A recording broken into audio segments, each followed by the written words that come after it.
Hey, how's it going, guys? My name is Michael. Welcome back to Apple Informed, and today I have a few iPhone tips and tricks for you if you are running iOS 12, so let's go ahead and jump in.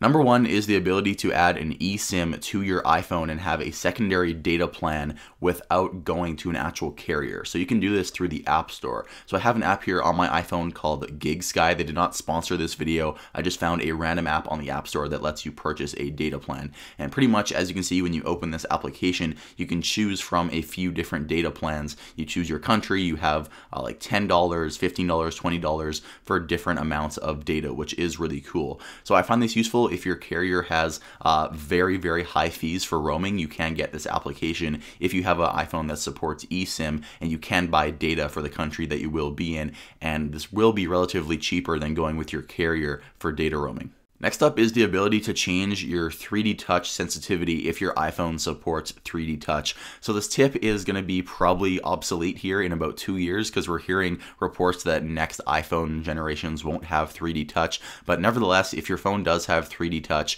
you can jump into settings and you can actually change the 3D touch sensitivity. So it's in general accessibility, and then you click on 3D touch. And you can see there's a little image of a flower, and you can change the sensitivity of 3D touch. So if you change it to light and then 3D touch on the flower, you can see there that the vibration from the haptic engine on your iPhone is a lot less intense as it was before. So you can increase this or decrease it to however you prefer the sensitivity of 3D touch to be.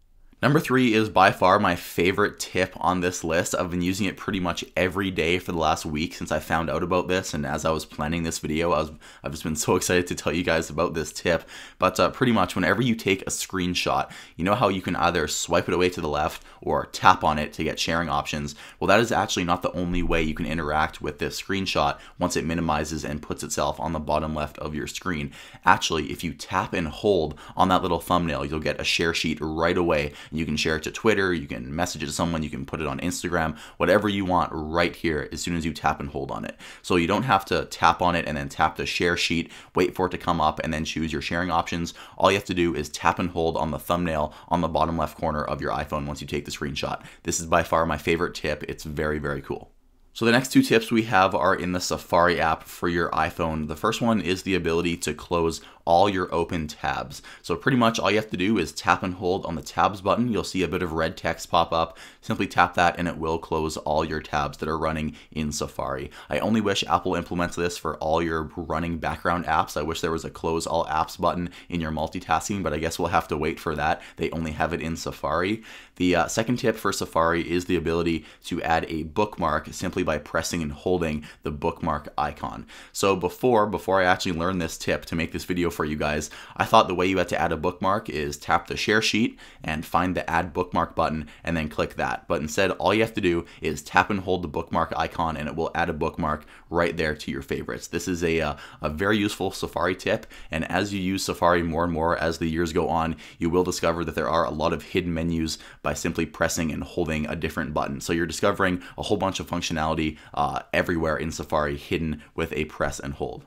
So the second last tip I have here is the ability to offload unused applications. So if you jump here into Settings, General, and tap on iPhone Storage, after it loads, you'll see an ascending list of all your applications that are taking up space on your iPhone. For example, here, let's go ahead and tap on YouTube. You can see here it says the app size is 147 megabytes and the documents and data size is only 8.8 megabytes. So if you tap Offload Application, it will free up 147.1 megabytes of space, and it will keep 8.6 megabytes of space. So if you're running low on your iPhone storage, but you want to keep the YouTube app on your phone and you want to keep all the documents and data associated with that app, all you have to do is offload the application. It will save all your data, but then when you want to open the app, it'll download the app from the App Store again, but maintain all your data that you had with the app before. So this is really cool technology. I don't know if any other phone manufacturer does this other than Apple. It's a really cool way to free up space on your phone.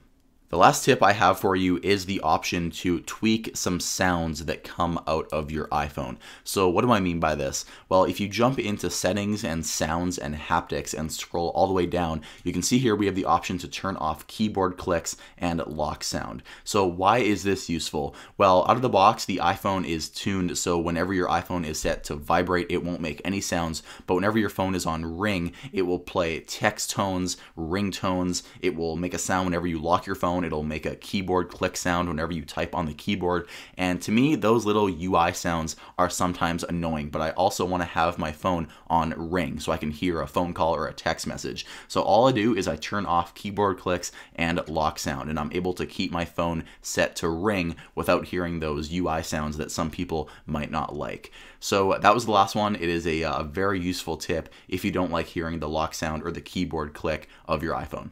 So guys, that's pretty much it. Those are 7 tips and tricks for your iPhone running iOS 12. If you learned something new, if you learned a tip you didn't know before, please tell me in the comments. I love hearing when I help you guys out. Also, drop a like on this video before you leave. It only takes 1 second. It really helps out this channel.